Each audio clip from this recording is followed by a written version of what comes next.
il faut ñu jéem a ut liggéeyukaay yoo xam ne xaalis dina génn pour Jamhiyatul Ansaaru Din lu ñu mënti jaay mën nañu koo jaay jaay defar ay photo baay defaraat ko jaay ko defar nangam ak nangam ak nangam ñii dem ci marché bi di jaay lu nekk rek ñu dugg ci turu Ansaaru Din pour am xaalis ci turu Ansaaru Din yal na yàlla dimbale leen ci yal na yàlla taxawal yal na yàlla taalibe yëpp ñu ngi leen di woo ci loolu dañ jéem a góorgóorlu ci turu Ansaaru Din ndax ñu amal Ansaaru Din budget boo xam ne luñ bëgg a def ci dëkk bi duñ ci xaarati xalifa bi waaye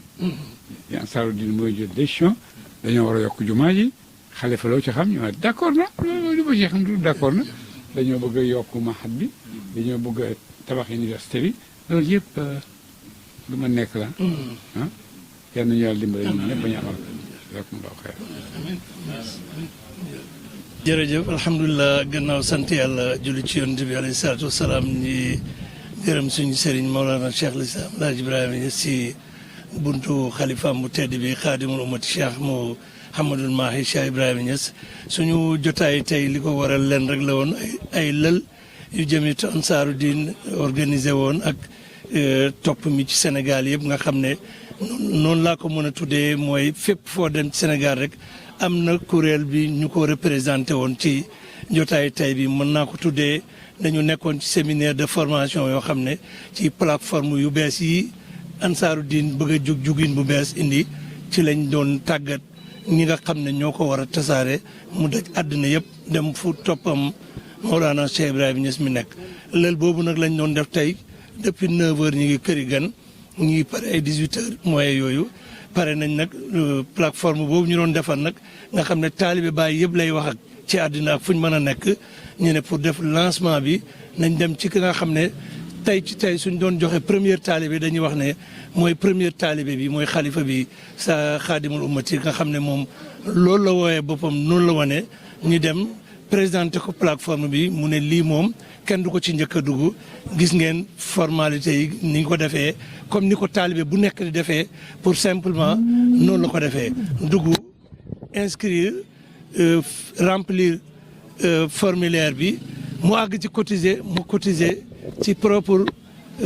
moyen propre fond ne cotisation annuelle am mu ngi noonu ba pare ne moytu ngant taalibe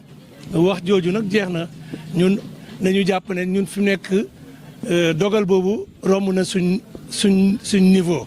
parce que ku mag ki chef suprême bi moo ne may ci ndigal kenn ñàkk see dugg te oo na ci taalibe yëpp te jiitu na ci def ci daram li ci tegu mooy fi ngeen ñu mujjee gis nii mooy ci secrétaire général international bi nga xam ne tey ci tey moo amee Ansaaru Din international bi te mooy feggoo ak xalifa bi ci liggéeyi xadara bi gis ngeen liñ moo ci tegu moo Cheikh Mouhamadul Amin di baaba gis ngeen moom it mu def même forme bi formalité adhéré cotisé annuel donc tey ci tey nañu jàpp ne toppam mbaay mi buntu ubbeeku na bu taalibe di wane boppam ne taalibe la ci mbir mi loolu nag suñ ko présenté ba pare daf ay jaadu nag ñu gërëm équipe bi ci suñ gannaaw nga xam ne ñooy techniciens yi doon liggéey ci créer plateforme bi nga xam ne volontairement lañ ko def ñun xam nañ suñ ko doon jënd xëy na suñ ko bëggee danañ dox lu yàgg pour am moyens suñ propre moyens yu ko defar mais ay taalibe ci suñ biir seen xam-xam màcc jëm ci loolu ñoo volontaire def sacrifice bi créer plateforme bi ànd ak équipe bu Ansaaru Din ci Sénégal yëpp tey dëkk boo tudd ci Sénégal rek am na ko fi représenté kon lii mooy wane ne taalibe Baay uyu nañ oote bi kon nag démarré na tey désormais kenn ku nekk war na xool fan la fi nekk turam nekk rek mu inséré fa boppam def cotisation annuelle bëgg nañ balaa moo yàgg projet yooyu sëriñ bi tudd dégg ngeen mu ne Ansaaru Din war naa mën a taxaw ne maay yokk jumaa ji maay yokk école bi maay defal Medina nangam te loolu mooy dëgg parce que su ko waxee du Ansaaru Din jëmmi nit mais Ansaaru Din taalibe yi lay wax mooy ne taalibe yi war nañoo mën a taxaw yokk jumaa ji yokk bayal bi yokk ba fu dëkk di àgg taalibe yi yóbbu fa dëkk bi loolu la sëriñ bi di wax maa ngi wax au nom de Ansaaru Din ci njiital ñii may liggéey ak ñëpp ne taalibe amul ngan te désormais tey képp ku mën a dugg ci application bi rek war naa rëj loo buuxante ak ñaar ñi duggagum fi mu ne ci àddina ñaari nit a duggagum ci plateforme bi mooy xalifa bi ak Cheikh Mamadou Amine ñu ngi nii di dox jëm ci imam Cheikh moom lañ bëgg mu ñetteel leen suñ paree ñoom kuñ joxoñ ci ndigal rek danañ ci topp waaye li ma jàpp mooy ñun ñii ñëpp dañ bokk ci ñiy buuxante pour bokk ci ñiy topp ci ñoonu. di gërëm presse bi parce que liggéey bi presse bi daf ci am rôle gannaaw liggéey bi yëpp nag presse bi mooy wan àddina bi te leen lii xewoon na Medina Baye te li ngeen ñu wan tey wan nañu ne pare ngeen pour def loolu parce que depuis ce matin ngeen dajale seen caméra dajale seen ay dictaphone journalistes yi ñëw ngeen topp ko ba mu pare foog naa ne bu ngeen ko wanee nit ñi kenn du am ngànt. plateforme bi dafa am ci lum ñuy yóbbu dañoo am ñetti mbir yoo xam ne dañ ko bëgg a defal solution te sëriñ bi Cheikh Ibrahima Niass moo ko waxoon dafa bindoon lettre ci 1960 sos Jamiyatu Ansaaru Diin nee nañ ca 49 muy dox ba 64 benn ziare mu def fii ziare boobu taalibe bi mu ngi fii ci rajo yeeg télé yi nit ñi di ko gis àddina yëpp ñu dajee mu bind benn lettre publier ko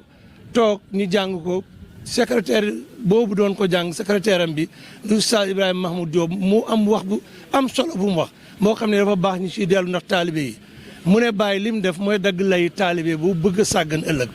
ndax bind ci kayitam signé ko def ci cachet toog dajale àddina yëpp ñu jàng ko ci kanamam taalibe yooyu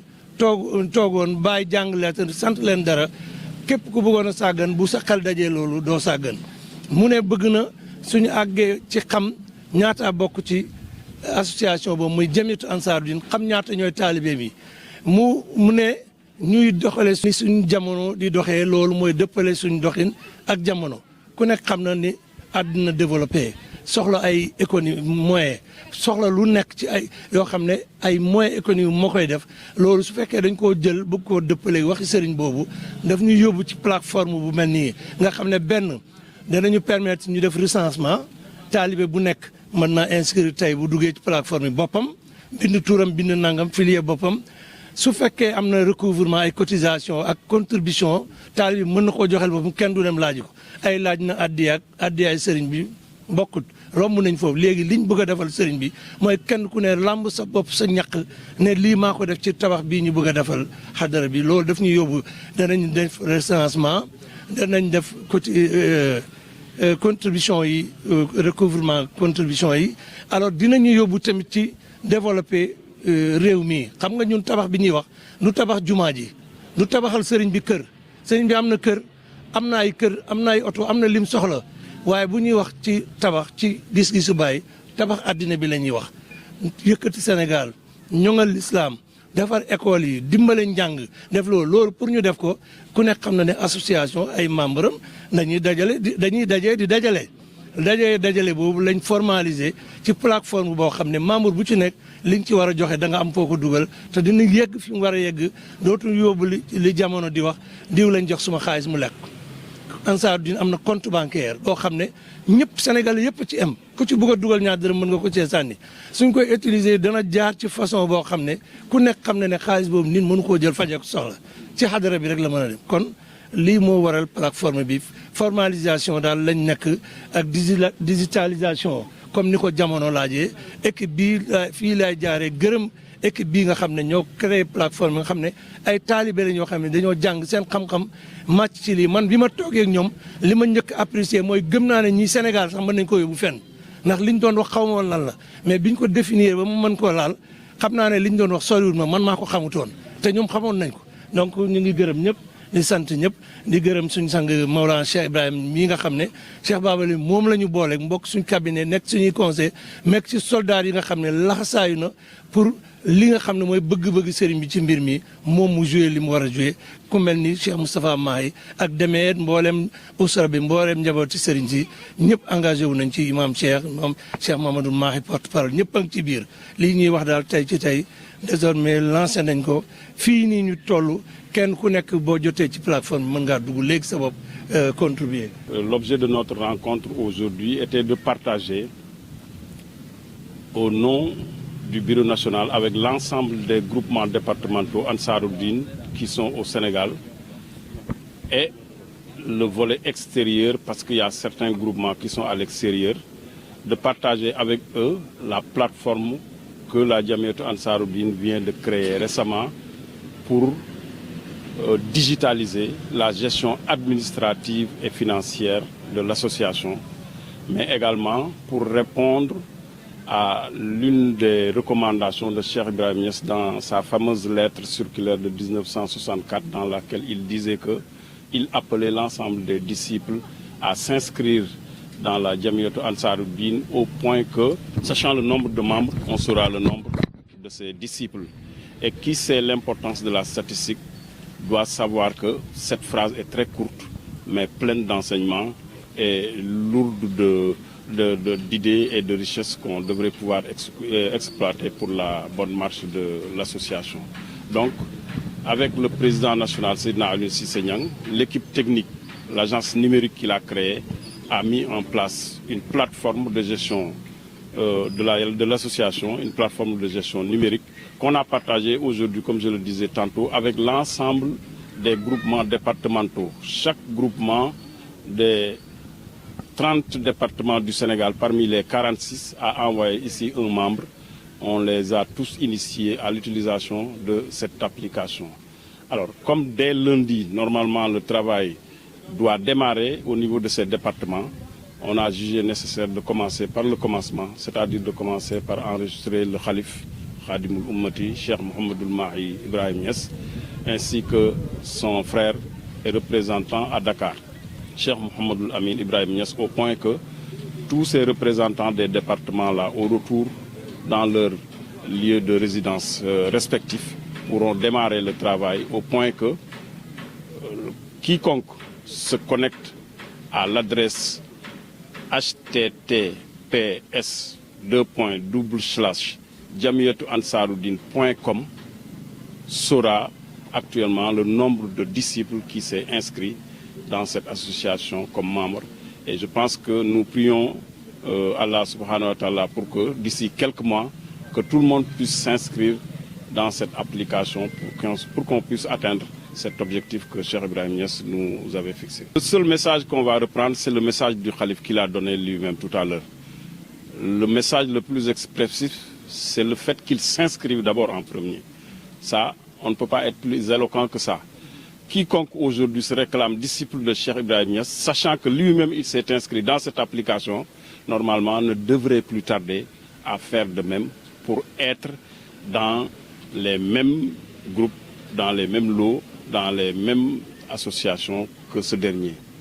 Et donc ça, je pense que c'est vraiment l'appel que nous lançons à l'endroit de tous les talibés et nous osons espérer que tous répondront favorablement à cet appel pour qu'ensemble, que la Jamiyatu Ansaruddin, derrière leur guide religieux Cheikh Ibrahim Niass, puisse vraiment marquer l'empreinte de sa contribution dans la construction de l'humanité. Ça permet de recenser, ça permet de collecter des cotisations, ça permet de générer les cartes de membres des talibés. Quiconque s'inscrit aujourd'hui, si tu reçois un message et que tes droits d'inscription, tu les payes correctement, tu peux avoir déjà ta carte de membre Jamiyatu Ansaruddin version électronique dans ton téléphone ou bien dans ton ordinateur, le temps que cette carte soit imprimée pour que tu l'aies physiquement.